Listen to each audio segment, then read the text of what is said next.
Jusqu'à l'éveil, je prends refuge dans le Bouddha, le Dharma et la communauté suprême, la Sangha.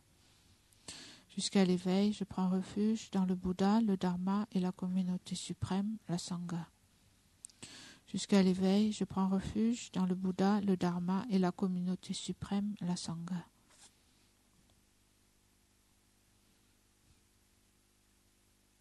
Grâce aux 2 accumulations rassemblées par ma pratique de la méditation, puisse-je devenir un Bouddha afin d'être bénéfique à tous les êtres.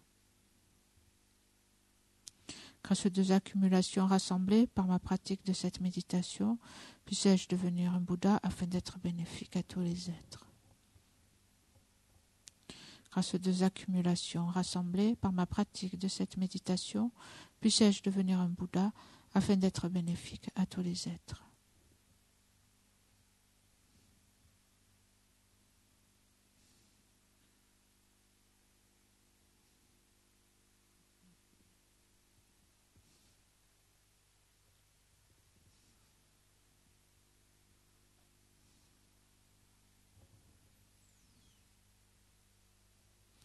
Avec respect, je me prosterne par le corps, la parole et l'esprit. Je présente des myriades de toutes sortes d'offrandes, réelles et imaginées.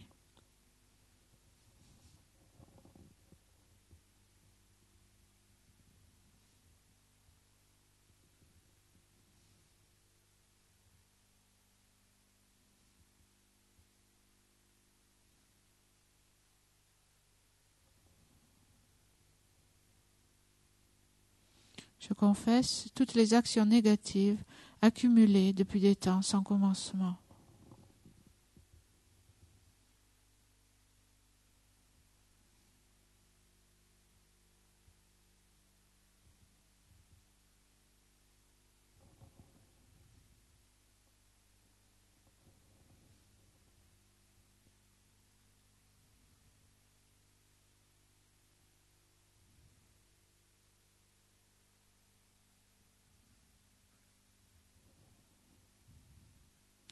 Je me réjouis des mérites de tous les êtres sains et ordinaires.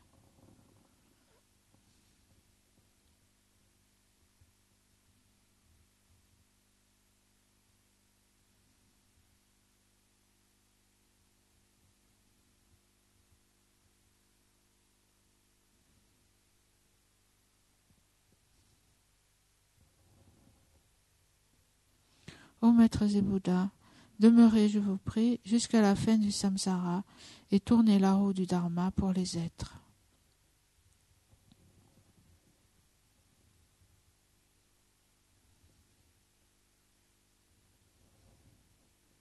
Mes propres mérites et ceux de tous les autres, je les dédie à l'éveil suprême.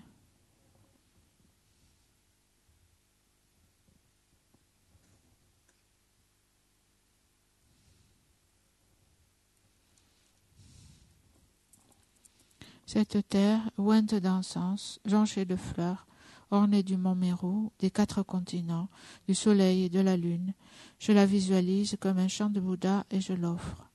Puissent tous les êtres jouir de cette terre pure.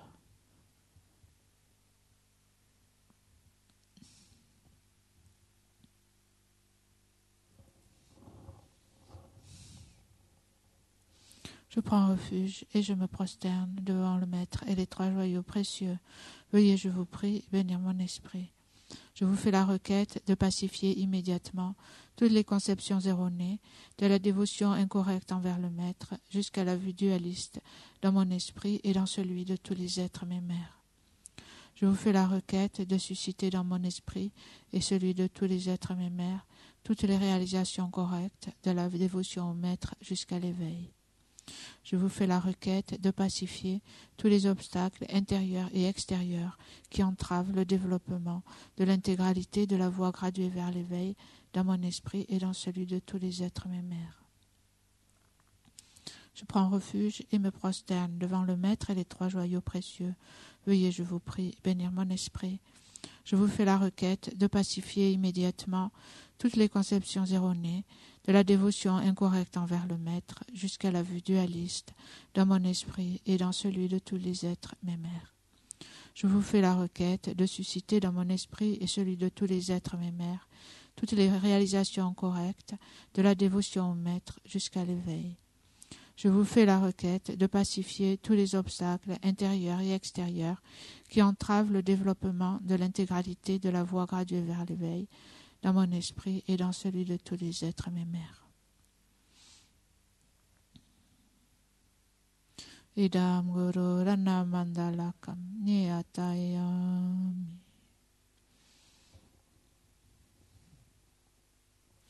Précieux et glorieux Maître Racine, veuillez demeurer sur le lotus et le disque de lune au-dessus de ma tête.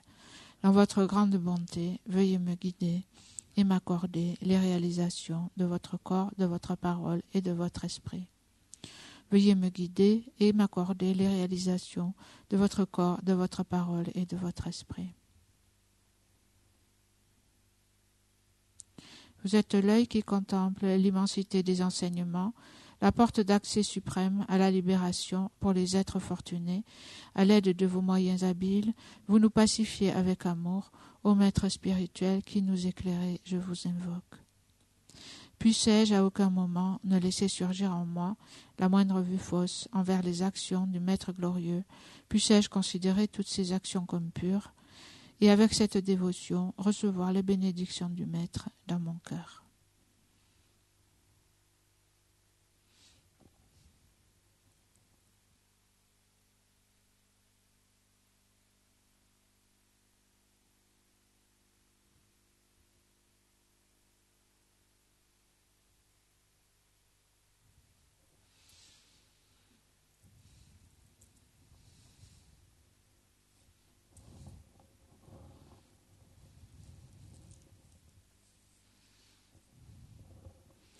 On peut garder son attention un peu sur la respiration pour commencer.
Et quand une fois que votre esprit est clair,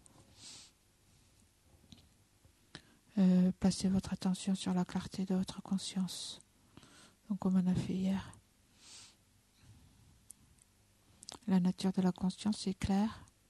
La conscience ou l'esprit, c'est ce qui est clair et connaissant dans tout ce dont nous faisons l'expérience, que ce soit des sensations physiques, même la torpeur, les pensées, les perceptions sonores, tout en fait est de la nature. Tout ça c'est l'esprit, la conscience, et la nature de chacune de ces expériences c'est la clarté. Donc comme on a dit hier, cette nature pure et lumineuse de l'esprit, essayez de concentrer votre attention dessus. Et si c'est difficile à trouver, vous pouvez utiliser une image mentale d'un ciel très clair.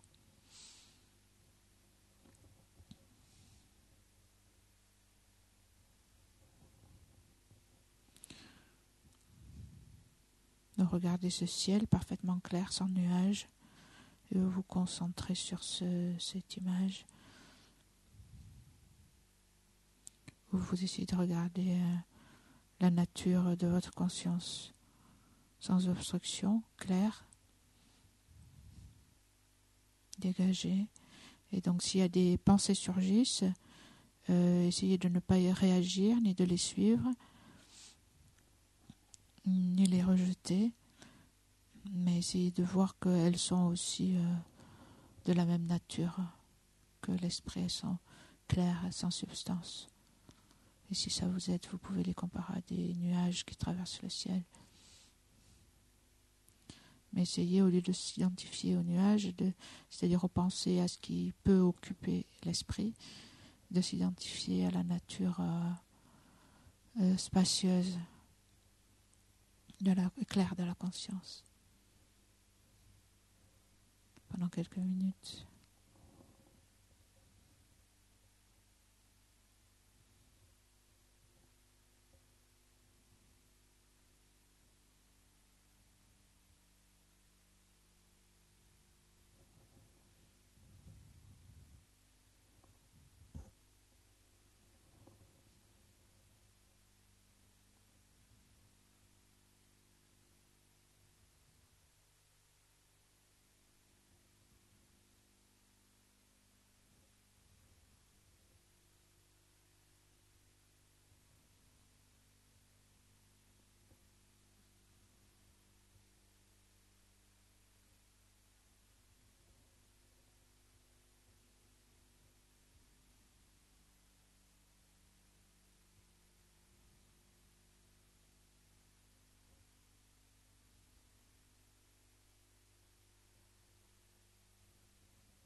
Maintenant, posez-vous la question, qui est-ce qui médite ?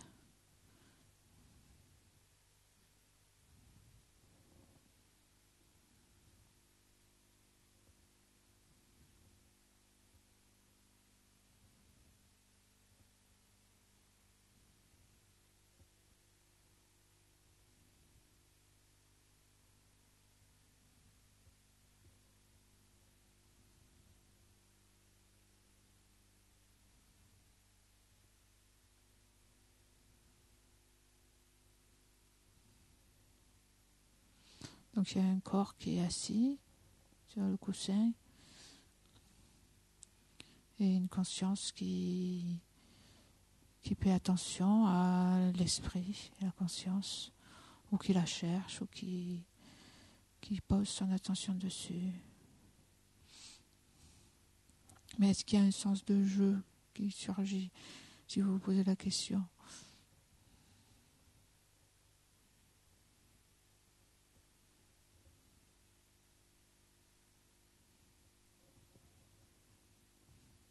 Essayez d'observer la personne qui médite le jeu.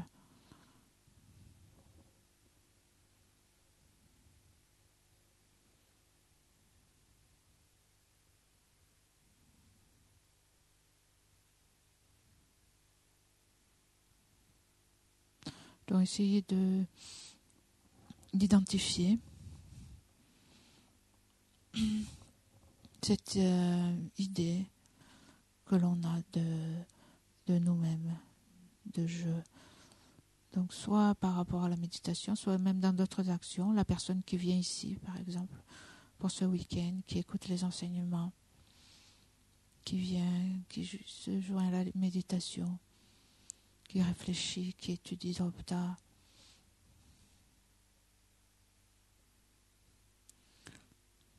Donc essayez d'identifier en vous, voilà, c'est ça, ce jeu, comment je le sens.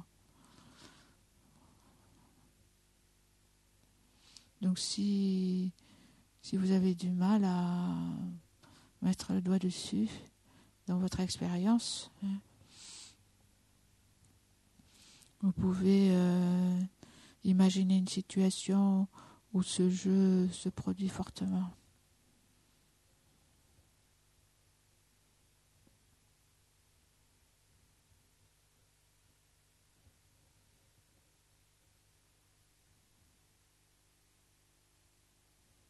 Comme une émotion forte. Et donc essayez de l'identifier, de le garder avec un coin de l'esprit, une partie de l'esprit. D'abord vous essayez de le trouver, vous le regardez, vous l'identifiez, vous le gardez avec une partie de l'esprit et vous vous demandez il est où ce jeu ?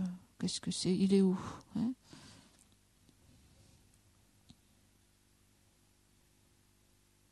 C'est-à-dire, il est où ? Est-ce qu'il est dans le corps ? Est-ce qu'il est dans l'esprit ? Est-ce qu'il est complètement dehors ? Est-ce qu'il est assis sur le coussin d'à côté ou sur celui de devant ? Essayez de voir si vous pouvez le trouver, lui donner une location, un endroit où il réside.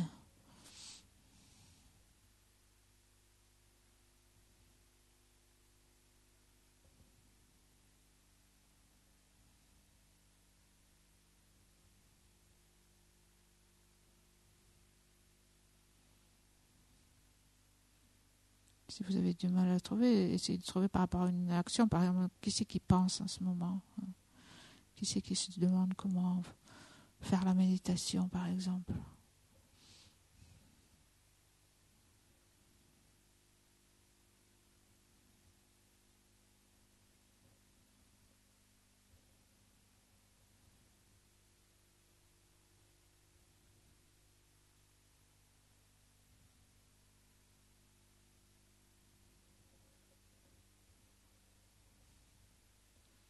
Ou par rapport à une action, par exemple qui est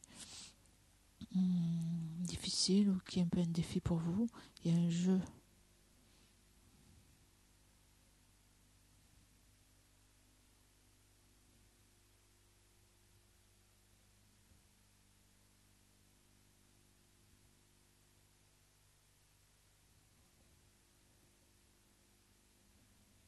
Donc celui qu'on porte tout le temps quelque part, hein, avec nous.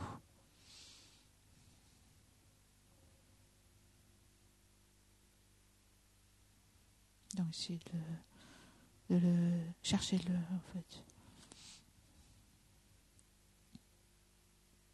Donc quelquefois c'est pas facile de le saisir parce qu'on a une idée mais il s'échappe. Hein.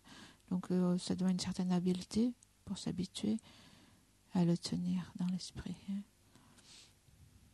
pour pouvoir le chercher.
Donc vous pouvez voir par exemple ce sens fort d'un jeu.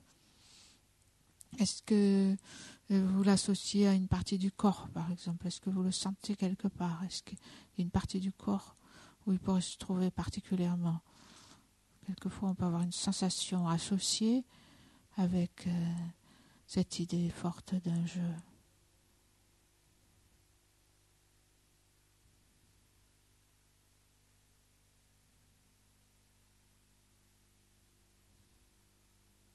Et regardez à l'intérieur du corps. Qu'est-ce que vous voyez à l'intérieur du corps?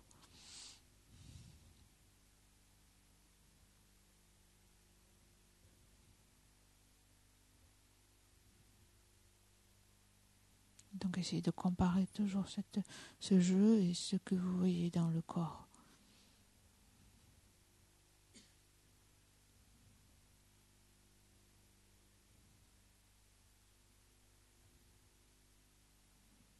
Si je regarde à l'intérieur du corps, je vois des os, de la chair, du sang, plein de substances, des organes, des liquides, du vide, etc.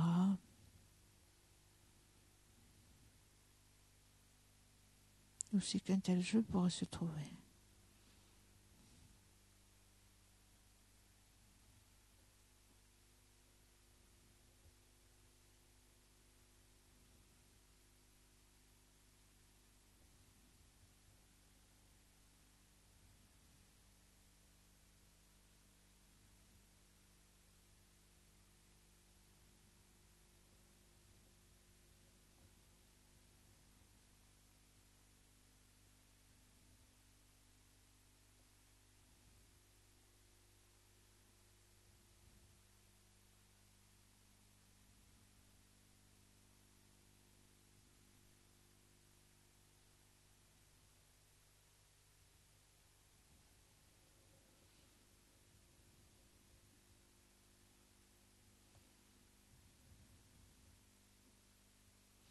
Et si vous pensez qu'il est même pas dans le corps, peut-être qu'il est dans l'esprit, dans la conscience alors.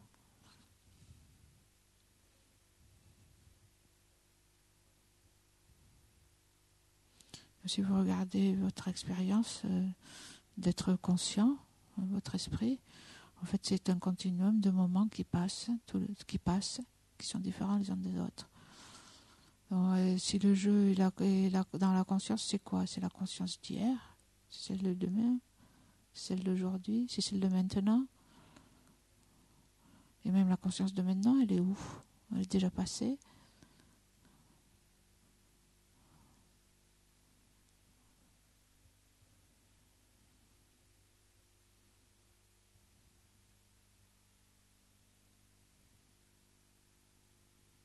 Est-ce que c'est l'esprit qui rit ou est-ce que c'est l'esprit qui pleure?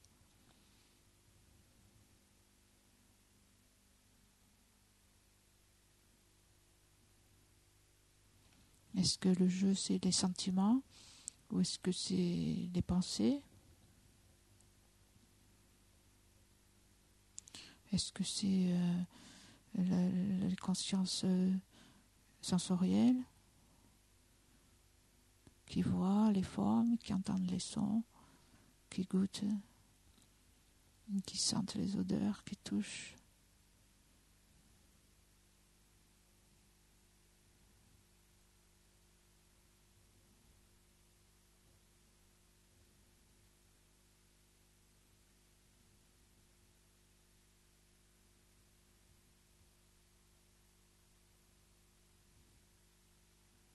Donc vous analysez, vous revenez toujours à cette appréhension du jeu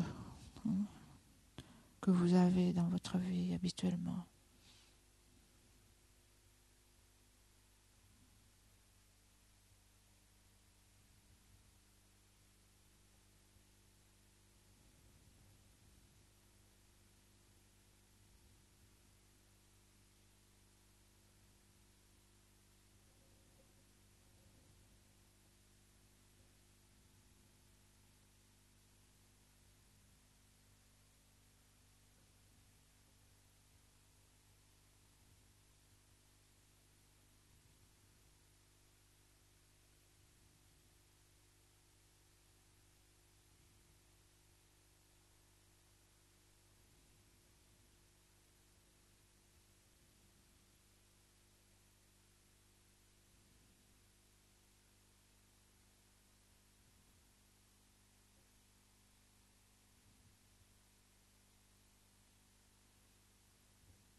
Donc ensuite, si vous ne l'avez pas trouvé ni dans le corps ni dans la conscience, vous pouvez vous demander, est-ce qu'il est ailleurs?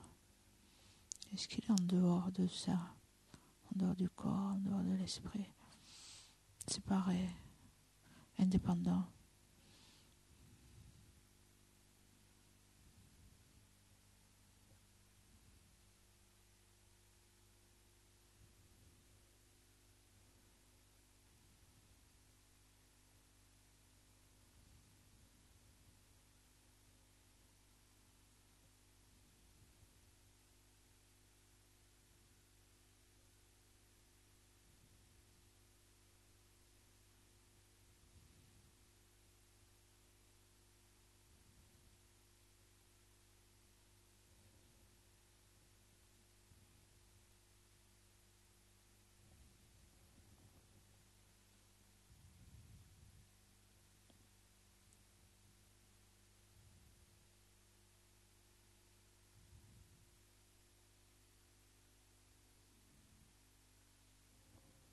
Donc si le jeu était séparé des agrégats,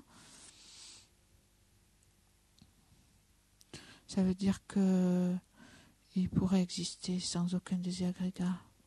C'est-à-dire que si on élimine par exemple mentalement le corps, les sensations, la discrimination, tous les facteurs mentaux, la conscience, si on met ça de côté, donc tous les phénomènes physiques, tous les phénomènes mentaux, le corps, etc., est-ce qu'il y a un jeu, il devrait rester un jeu qui est séparé, qui devrait fonctionner sans tout ça?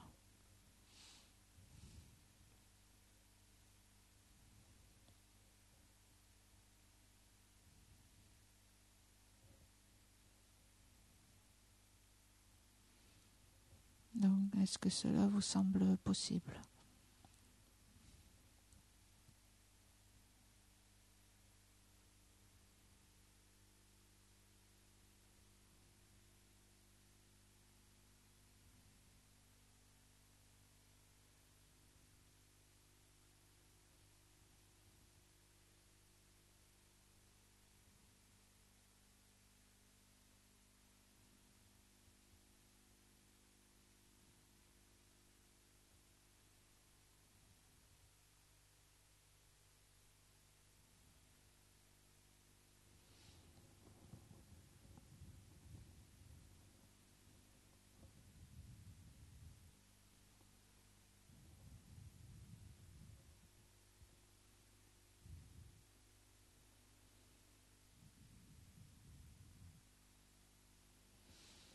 Donc, on a parlé dans les enseignements du non-soi, de la personne, pour les Chittamatras, des phénomènes.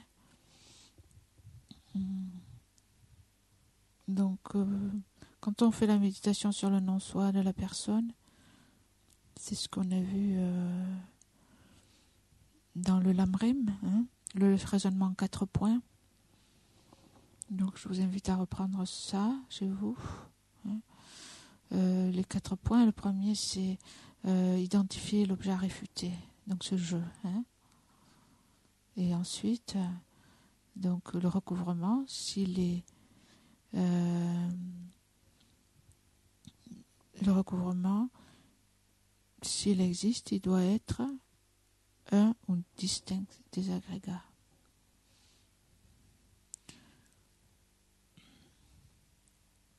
Et donc c'est ce qu'on a vu dans l'enseignement, cette notion de un, être un ou distinct. On voit à quoi ça sert, par exemple ici. Et donc, est-ce qu'il est un avec les agrégats? Est-ce qu'il est distinct des agrégats? Séparé des agrégats? Donc, je vous invite à reprendre cette méditation. Et aussi, donc, quand on identifie l'objet à réfuter, il y a plusieurs niveaux. Il y a un niveau grossier et un niveau subtil. Donc, on en a parlé dans l'enseignement. On en parlera très brièvement dans la révision à 15 heures pour arriver à différencier ces 2 niveaux. Qu'est-ce que le jeu grossier? Qu'est-ce que le jeu subtil? Pardon, qu'est-ce qui est le jeu qui correspond à la saisie grossière ou à la saisie subtile? Donc nous pouvons dédier l'énergie de cette méditation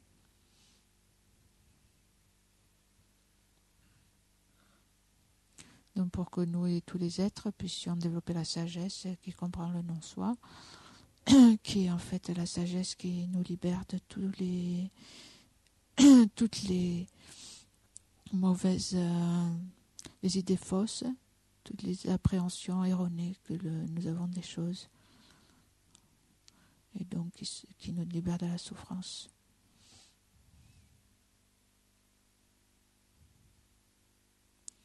Afin de devenir un Bouddha pour le bien de tous les êtres.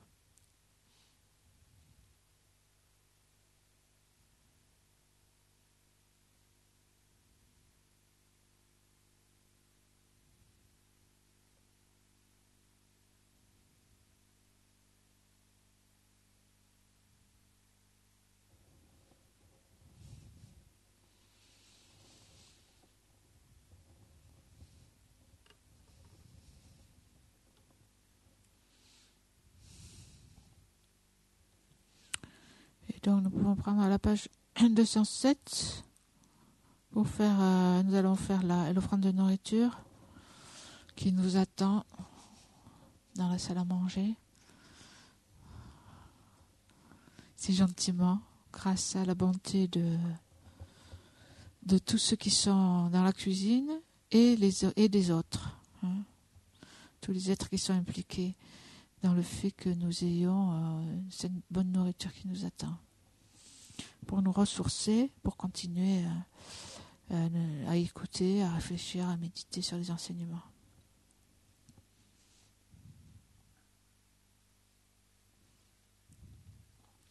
Om Aho, Om Aho, Om Aho.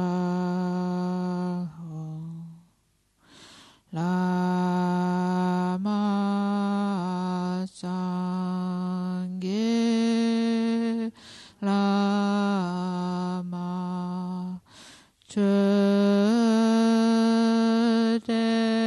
Chödeji Lama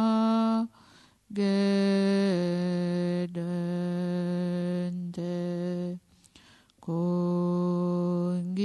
Kongije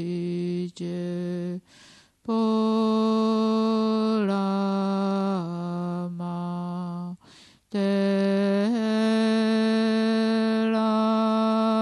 Delama Namla Chebabu.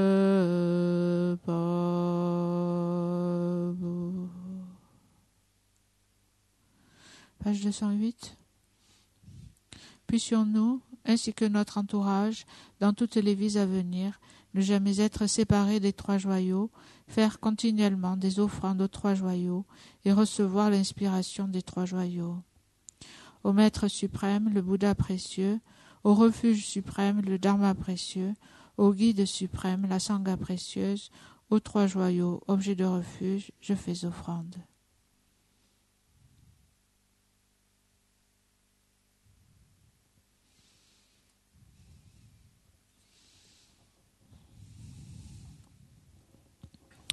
Merci et bon appétit.